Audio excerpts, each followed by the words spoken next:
که څوک درته وایي چې له افغانستان څخه ډراپ شپینګ ناشونی ده نو دا ویډیو تر پای پورې وګوره، ځکه نن به نه دروغجنې هیلې درکړم او نه به دا درته وایم چې په یو میاشت کې میلیونر کېږئ.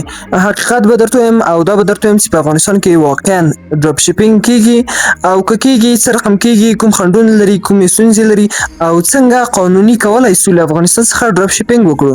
او د 2026 کال تر ټولو ښه لاره کومه ده؟ که ته غواړې له صفر څخه زده کړې نو له ما سره یو ځای زده کړه. السلام علیکم ورحمت الله وبرکاتہ. زه امان الله ابراهیم یم او په خیر راغلی مانو چینل ته. په دې چینل کې موږ د دې په اړه ویډیوګانې لرو چې څنګه آنلاین عاید ترلاسه کړو او داسې په نوره نړۍ کې خلک په یو لپټاپ او په یو موبایل باندې عاید کوي او دا خبره نوې افغانستان ته راغلې نو زموږ ځوانان چې دي مکمل په غلطه لار روان دي او داسې پلیټفورمو او سایټو کې ثبت نامونه کوي چې هغوی د دوی پیسې غلا کولی سي او د دوی پیسې ترې اخلي، ځکه چې پښتنو تر اوسه په آنلاین بازار کې کار نه راکړی او آنلاین پیسې نه دي ګټلي. نو نن به یې داسې تجارت په باره کې وغږېږو چې ډېر خلک یې پوښتنه کړې وه، ډېر خلکو ویلي وو چې دا څه معنا لري، د ډراپ شپینګ څه معنا لري، څه رقم ته کار کوي، له افغانستان نه کېږي که نه کېږي، څومره سرمایې ته ضرورت لري، ځکه زیاتره خلک وایي چې ډراپ شپینګ سرمایې ته ضرورت نه لري او تاسې بدون سرمایې کولی شئ چې دا ډراپ شپینګ شروع کړئ. خو دا غلط خبره ده. طبعا چې یو کاروبار ته شروع کوئ لږ سرمایې ته ضرورت لري، نو هغه لږ سرمایه څونه سرمایه ده په ویډیو کې به درته ووایم. نو دا ویډیو تر پای پورې وګورئ چې د ډراپ شپینګ په باره کې له صفر تر سلو پورې مکمل معلومات واخلئ. نو دا بجای سکرولینګ په در نه خوري، د دې په ځای چې بجای سکرولینګ وکړئ یو مهارت زده کړئ چې پیسې وګټئ، ځکه چې اوس له سرمایې نه مهم شی سره مهارت ده او تاسې کولی شئ دا مهارتونه له یوټیوب نه زده کړئ. تنها دا ویډیو نه زه نه درته وایم چې تنها دا ما ویډیو تر پای پورې وګوره چې یو مهارت زده کړئ. ته کولی شئ چې د نورو یوټیوبرانو وګورئ، ته کولی شئ چې د انګلیسي یوټیوبرانو وګورئ، که د ته انګلیسي زده وي او د خارجي یوټیوبرانو ویډیوګانې وګورئ ډراپ شپینګ په باره کې، امازون په باره کې او داسې نور آنلاین تجارتونه یا مهارتونه چې دي چې تاسې کولی شئ زده کړئ. او چې که چېرې مو انګلیسي نه زده نو کولی شئ چې د ما ویډیو هم تر پای پورې وګورئ او یو څه معلومات ترلاسه کړئ. دا معلومات ما څو ورځې مې زحمت وویسته چې دا معلومات تاسې ته راټول کړم، هغه مهم معلومات د ډراپ شپینګ په باره کې چې له افغانستان نه څه رقم ته کېږي، قانوني لارې کومې دي او څومره سرمایه ورته لرو. نو دا معلومات مې مکمل راټول کړي او نن به په دې ویډیو کې دا مکمل معلومات تاسې درکړم. او که چېرې کومه پوښتنه هم درلودله، کوم سوال هم درلوده، انتقاد، پیشنهاد، نو کولی شئ په کومنټو کې ماته ووایئ، زه بله ویډیو جوړوم او تاسې به مکمل معلومات درکړم. نو تر پای پورې دا ویډیو راسره وګورئ ځکه چې ډېره مهمه ده. مننه چې تر دغه ځایه پورې له ما سره وئ. ځئ چې ځو د ویډیو په طرف او د ای کامرس ډراپ شپینګ په باره کې. لیټس گو. نو راځو دې ته چې ای کامرس ډراپ شپینګ یعنې څه معنا؟ ډراپ شپینګ د ای کامرس یعنې آنلاین سوداګري یو بڼه ده چې په هغه کې ته محصول په خپل لاس کې نه ساتې، یعنې ته یو آنلاین سټور جوړوې، په هغه کې یو محصول پیدا کوې، محصول ته اعلان کوې، بیا مشتري ته آرډر درکوي، ته له مشتري نه پیسې اخلې، بیا ته آرډر ورکوې سپلایر ته، سپلایر هغه پروډکټ یا هغه محصول مستقیم لیږي مشتري ته او د دغه قیمتو ترمنځ ته ګټه کوې. یعنې لنډ مثال ته درکړم، ته د خرڅونکي او مشتري ترمنځ واسطه کېږي او د دغو دواړو قیمتو ترمنځ څه ګټه اخلي. لنډ مثال به یې درکړم. ته دلته مه ګوره چې ما ډراپ شپینګ څه هم لیکلی، ښه دلته دې ته غوږ ونیسه. دغه چې ده د تا مشتري ده، دغه چې ده د تا آنلاین سټور ده او داسې ده د تا سپلایر ده یا هغه څوک چې ته محصول درکوي. یعنې دا ته څه وې، دا سپلایر څه، ما سپلایر او دا مشتري څه. نو دغه مشتري له تا نه محصول اخلي په $40، تا ته یې $40 درکوي. د دغه محصول په بدل کې چې دلته تا محصول پوسټ کړی دی او تا محصول لیدلی نو $40 تا ته درکوي د دغه محصول. داسې ده دا سپلایر له دغه سپلایر نه دا محصول اخلی په $60، له دغو $40 نه $60 ته بیا ده ته ورکوي. دا بیا دا محصول مستقیم لیږي مشتري ته، یعنې دې ته ضرورت نشته چې ته مخکې محصول واخلې او بیا محصول خرڅ کړي. ته فقط محصول پوسټ کوې په خپل صفحه کې، بیا مشتری راځي مثلا $40 تالته پوسټ کړی، $60 یې هلته پیدا کړی، $40 یې دلته پوسټ کړی، مشتری راځي تا ته وایي چې دغه ماته $40 راکړه، $40 مشتری تا ته درکوي. ته بیا $40 نه $60 خپل اخلې او $60 سره لیږي سپلایر ته، سپلایر سره مستقیم اما مشتری ته محصول لیږي. په دې کې یعنې تا $60 پیدا وکړه، خو مخکې له اعلاناتو ته دغه $60 ګټه لري. یعنې که د اعلانات په پیسو کړي بیا دلته قصه فرق کوي. خو که اعلانات پیډ وي یعنې تا اعلانات د پیسو په مقابل کې کړي وي نو هغه پیسې ځان ته درنه کټ کوي. خو اعلانات سره هم فری کېږي او هم پیډ، چې فری طریقه یا ارګانیک طریقه هم زه د ویډیو په ادامه کې تاسو ته وایم. نو ډراپ شپینګ څنګه کار کوي مخکې لسی مکمله تشریح درکم.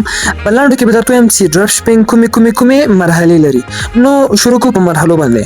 لومړی انلاین سٹور به جوړوي، دوم محصول به پیدا کوي، دریم محصول به پوسټ کوي په انلاین سٹور کې، څلورم محصول ته به اعلانات کوي، او پنځم مشتری به تاسو ته آرډر درکوي، شپږم له مشتری نه پیسې اخلي، اووم ته به آرډر ورکوي سپلایر ته، اتم سپلایر به پروډکټ یا محصول لیږي مشتری ته، نهم مشتری محصول ترلاسه کوي، لسم که کوم مشکل وي د کسټمر سپورټ مکمل مسؤلیت دی تاله. خیر که په دې مراحل باندې مکمل نه پوسوي د ویډیو په ادامه کې زه مکمل دا یو درته تشریح کوم چې دا کومه مرحله څه رقم مخته ځي. نو مخکې له هغه مرحلې ته لاړ شو، اوس به تاسو دا وایم چې تاسو کوم وسایل ته او څه شي ته ضرورت لرئ د ډراپ شپینګ شروع لپاره. نو اوس د شروع لپاره اساسي اړتیاوې څه دي؟ د شروع لپاره تاسو موبایل ته ضرورت لرئ، که چیرې لپټاپ یې نو کار ډېر اسانه کوي، خو په موبایل باندې یعنې په شروع کې ضرورت نشته تاسو لپټاپ ته، خو لپټاپ ډېر کار اسانه کوي. دوهم چټک انټرنیټ، یعنې تاسو انټرنیټ باید داسې سم انټرنیټ وسي، داسې نه وي چې تاسو له کسټمر سره یا له مشتری سره داسې غږیږي په وخت کې انټرنیټ قاطع سي. نو باید انټرنیټ داسې سم انټرنیټ وسیږي چې تاسو سم ارتباط برقرار کړئ سئ. دریم شاپیفای سٹور د آنلاین دکان. د شاپیفای پر رقم نور پلیټفارمونه هم شته چې تاسو آنلاین دکان کې جوړوئ سئ، خو تر ټولو مشهور یې سره شاپیفای ده چې په ادامه کې درته وایم څه رقم ته جوړیږي. څلورم ډومین یا هغه د تاسو د سٹور ادرس، لکه د یوټیوب ادرس ده www.youtube.com ده، همداسې به د تاسو ځان ته یو ډومین اخلئ، لکه مثلا yourstore.com داسې یو ډومین به اخلئ چې لومړی سرمایه ګزاري تاسو باید سی وي هغه په دا ډومین کې وي، یعنې لومړی پیسې چې تاسو نه سي هغه په ډومین کې ځي، یعنې فری نه کیږي. تقریبا د لږ سرمایه ته ضرورت لري چې په آینده کې درته وایم چې څونه سرمایه ته، یعنې لږ سرمایه کافي ده، ډېره سرمایه ته هم ضرورت نشته. نو ډومین ته هم ضرورت لري. نو څلورم ضرورت ډومین و. پنځم څه ده او له ټولو مهم شی سره پیمنټ ګیټوی ده، یعنې که تاسو پیمنټ ګیټوی برابره کړئ نو تاسو یو غټ مشکل حل شوی دی، ځکه چې په افغانستان کې غټ مشکل څه ده د پیمنټ ګیټوی ده، یعنې په افغانستان کې تاسو پیسې نشئ اخیستلی ترې، ځکه چې که پیپال ده او که سټریپ دواړه په افغانستان کې محدود دي. نو تاسو که په خارج کې کوم نفر ولرئ چې پیپال ولري یا سټریپ ولري او د هغه د سټریپ یا پیپال اکاونټ په استفادې سره تاسو خپلې پیسې نقد کولی شئ، نو د تاسو یو غټ مشکل حل څه او نور له افغانستان څخه ډراپ شپینګ کولی شئ. یعنې یوازینی مشکل چې د افغانستان نه ډراپ شپینګ ته پیښ شوی ده هغه سره پیمنټ ګیټوی ده، چې تاسو پیمنټ ګیټوی دلته نه لرئ. نو یو نفر پیدا کړئ چې پیپال ولري یا سټریپ ولري په خارج کې، که تاسو ملګری وي که کوم خپل وي، یا ورته وایئ چې تاسو لکه د دغه پیپال یا سټریپ په بدل کې زه تاسو ته بیا لږ فیصدي درکوم، داسې هم ښه راځي. نو د تاسو دا غټ مشکل به حل سي او له افغانستان نه ډراپ شپینګ کولی شئ. شپږم ضرورت څه ده؟ د سپلایر پیدا کول دي. سپلایر مطلب هغه شرکت یا هغه شخص ته چې ته له هغه نه محصول اخلي او مشتری ته ورکوي. هغه شخص یا هغه شرکت ته چې ته محصول ترې اخلي هغه ته سپلایر ویل کېږي، چې سپلایر سره مختلفو ځایو کې سپلایر پیدا کولی شئ، چې د ویډیو په ادامه کې به درته وایم چې کوم ښه سپلایر ده، کوم ته ښه سپلایر پیدا کولی شئ او ښه ارزانه قیمتونه والا چېرته پیدا کولی شئ، ښه مطمئنه شخص چېرته پیدا کولی شئ. نو ادامه کې راسره اوسئ. اووم ضرورت بازار موندنه، اعلانات یا مارکیټینګ. نو یعنې که تاسو مارکیټینګ ونه لرئ یا اعلانات ونه لرئ نو مشتری به هم نه لرئ.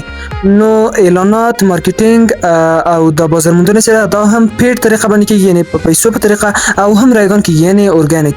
نو د اعلانات سری هم پیډ طریقه باندې کېږي، یعنې په پیسو باندې او هم رایګان یعنې اورګانیک کېږي. نو تاسو یعنې اعلانات ته ضرورت لرئ، چې دا څو اووم ضرورت. نو دا هغه ضرورتونه چې تاسو د ډراپ شپینګ په شروع کې ورته لرئ. وروسته له دې ضرورتونه اوس به تاسو ته مکمل تشریح وکړم سټیپ بای سټیپ، مرحله په مرحله چې څه رقم ته مخته تللی سو. نو وخت راورسېدی مکمل توضیح. نو اوس که ډراپ شپینګ شروع کوو لومړی به کوم کار کوو؟ لومړی سره باید آنلاین سټور جوړ کړو، چې آنلاین سټور هم شاپیفای کې جوړیږي، هم هو کامرس کې جوړیږي، هم داسې نور پلیټفارمونه دي چې دلته یې نومونه درته لیکم او له دوه پلیټفارمونو هم تاسو استفاده کولی شئ چې سټور جوړ کړئ. خو له ټولو نه مهم او له ټولو نه ښه پلیټفارم سره هغه څه ده شاپیفای ده، چې تاسو په شاپیفای کې سټور جوړ کړئ، له ټولو نه به ښه راشي، ځکه چې کار هم راحته ده د شاپیفای او لږ پیسې هم اخلي. خبر دې پیسو راغله؟ پیسې اخلي، ځکه چې تاسو په لومړي سر کې شاپیفای جوړ کړئ یو څو ورځې چې رایګانې، نو وروسته له هغه نه $1 اخلي، چې $1 نه پوهېږم د څو میاشتو لپاره دی، نه ارزانه ده، دونه ډېرې پیسې نه درنه غواړي. نو دوهم ځای چې پیسې مصرفېږي هغه دا ځای ده چې ما درته ویلې چې سرمایې ته ضرورت شته، خو ډېرې کمې سرمایې ته. تاسو بلار سي shopify.com ته البته با سٹور جوړ کړئ. سٹور جوړول ډیر راحت ده. بیا هم که تاسو سٹور نه جوړولای کومنټ کړئ وای زبل ویډیو فقط او فقط د سٹور جوړول په اړه کې تاسو ته جوړ کوم چې سٹور تاسو سره کوم جوړ کړئ. نو سٹور کې لوګو مهمه ده، ډومین مهمه ده. هغه ډومین چې متاسو درته لري چې ادرس چې www.youtube.com دی یوټیوب ډومین سو. مثلا تاسو ډومین باید وسی، مثلا که ته غواړئ نوم دی حفیظ وسی نوم به دی hafizstore.com د سیو ډومین کنه. خو hafizstore.com دا بل قیمت تاسو د کولای شئ چې سواد سره یو ځای کې چې قیمت ډیر کم سي، نه ډیر پیسې تاسو نه غواړي، شاید $1 $1.5 د سي تر مصرف سي. نو لوګو مهمه ده، ډومین مهمه ده، د سٹور پالیسی مهمه ده، او د سٹور شکل باید تاسو ډیر ښه لوکس جوړ کړی وي. بل کنیکټ اس باید ولري چې داسې یو سٹور به جوړ کړي چې تاسو په سٹور باندې باور وسی. نو سٹور د باور جوړولو لپاره مهمه شی ده. تاسو باید اول سٹور جوړ کړئ. کله چې تاسو شاپیفای سٹور جوړ کړئ نو زو دوه مرحله ته ټول نه مهمه مرحله ده. هغه د وینینګ پروډکټ پیدا کول، یعنی محصول پیدا کول. تاسو باید داسې محصول پیدا کړئ چې تاسو د ای-کامرس ډراپ شیپینګ وژغوري او یو محصول کولای شي چې تاسو دا بزنس کامیاب کړئ. نو وینینګ پروډکټ باید څرګند وي یا هغه وینینګ محصول څرګند وي. لومړی تاسو باید داسې محصول پیدا کړئ چې ستونزه حل کړي. مثلا لکه کولینګ فن د موبایل هغه شاته په کڅ کلیک کړئ نو دا د موبایل د ګرمېدو مشکل حل کوي. اوس خلک ورته ضرورت لري په دې ګرمۍ کې چې موبایل ګرم رانیسي، نو هغه کولینګ فن ته ضرورت لري. یعنی داسې یو شی باید وسی چې یو ستونزه حل کړي. دوهم محصول باید داسې یو محصول وسی چې خلک پرې احساساتي سي، یعنی ډیر جذاب وسی، خلک چې وګوري وایي چې واو دا شاید باید زه واخلم. لکه ګیفت پروډکټس یعنی ځینې هغه وسایل چې خلک تحفه بل چاته ورکوي ډیر ښایسته شکل باندې جوړ شوي، خلک چې وګوري دا وایي چې دا باید 100% واخلم. یعنی داسې شی وسی چې جذاب وسی. دریم ویډیو باید جذاب وي، یعنی دغه محصول ویډیو باید دونه خوندور وسی چې خلک د ویډیو ګوري، د ویډیو به جذب وکړي چې خلک وایي چې دا شی بهترین شی ده. یعنی داسې باید وایي کنه. باید داسې محصول پیدا کړئ چې ویډیو هم ډیره جذاب وسی. لري سبق سره څلورم شاپینګ وزن باید کم وسی. یعنی داسې نه تاسو یو محصول پیدا کړی اوسي چې په ټیلر کې ځای نسی، مطلب داسې محصول باید تاسو انتخاب کړئ چې وزن ډیر کم وسی. داسې نه چې تاسو په خپل اول محصول کې یو موټر سایکل معرفي کړئ. داسې نه، باید اولین محصول داسې محصول وسی چې ډیر په فروشات ولري چې تاسو د ای-کامرس ډراپ شیپینګ کامیابی ته ورسئ. نو داسې محصول پیدا کړئ چې وزن یې کم وسی او وړاکای شی وسی. پنځم باید دا محصول داسې وسی چې سیالي کم وي. یعنی داسې نه چې ته هر سټور کې سکرول کوي او دا محصول مخې ته راځي، نه، داسې محصول باید وسی چې ډیر کم سیالي ولري او ډیرو کم خلکو خپل سټور کې اضافه کړی وسی. نو دا خصوصیات سو د وینینګ پروډکټ پیدا کولو. اوس څنګه وینینګ پروډکټ پیدا کو؟ وینینګ پروډکټ داسې پیدا کړئ. لومړی ټیک ټاک لاړ شئ، ټیک ټاک کې هغه ویډیوګانې وګورئ، د هغو پروډکټو ویډیوګانې وګورئ چې میلیوني بازي دي خوړلي. دوهم لاړ شئ فیسبوک ته، فیسبوک کې هغه اعلانات وګورئ، د هغو محصولاتو اعلانات چې ډیر تعامل ولري. نو هغه ډیر تعامل چې درلوده، ډیر کومنټونه ورته شوي، ډیر لایکونه خوړلي وو، هغه انتخاب کړه.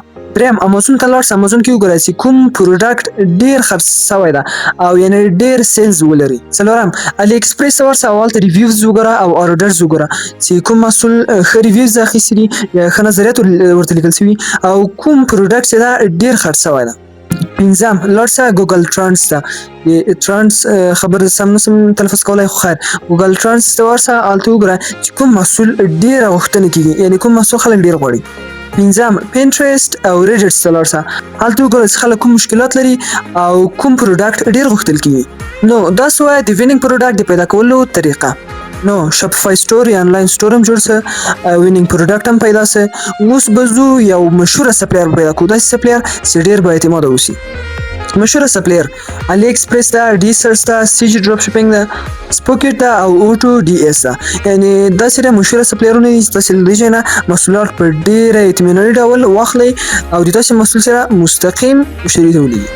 خو په دې کې باید تاسو تحقیق وکړئ چې کوم یو کې قیمتونه ارزانه دي، کوم یو د لیږد سرعت ډیر ده. سرعت ته به تاسو ډیر فکر کوئ ځکه چې مشتری له تاسو ناراضه نشي، او داسې یو سپلایر پیدا کوئ چې تاسو محصول ډیر زر هغه مشتری ته ولیږي. نو د دې سپلایرو په اړه کې تاسو باید خپل تحقیق وکړئ. نو کله چې سپلایر پیدا کړئ، زه به هغه محصول په شاپ کې پوسټ کوئ، خپل شاپیفای سٹور کې.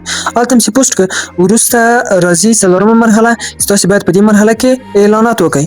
او اعلانات چې دي دوه رقم کېږي، یو پیډ اعلانات دي او یو چې دي فری یا اورګانیک. اورګانیک اعلانات تاسو کولای شئ په ټیک ټاک کې ویډیوګانې پوسټ کړئ او هلته تبلیغات وکړئ. کولای شئ په فیسبوک کې ویډیوګانې پوسټ کړئ او هلته تبلیغات وکړئ. کولای شئ چې په یوټیوب شارټس کې تبلیغات وکړئ او کولای شئ چې په انسټاګرام کې تبلیغات وکړئ او په پینټرست کې هم تاسو رایګان تبلیغات کولای شئ. او زه پیډ طرف ته چې پیډ طرف بیا لږ راحته را اورګانیک کې تاسو باید ښه ویډیو جوړه کړئ او په ښه ډول یې پوسټ کړئ.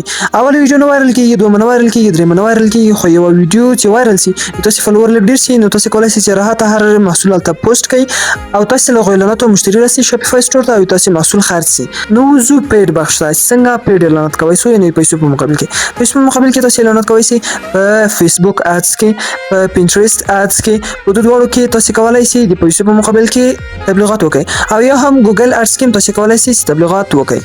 نو تاسو هم په پیسو کولای شئ هم فری کولای شئ، هغه تاسو انتخاب ده. خو په شروع کې د ما نظر که غواړئ فری وکړئ ښه ده، ځکه چې تاسو لږ پیسې هلته په ډومین لږ په شاپیفای سټور باندې سي نو یعنې تاسو ډېرې بودیجه له تاسو نه مصرف نه سي.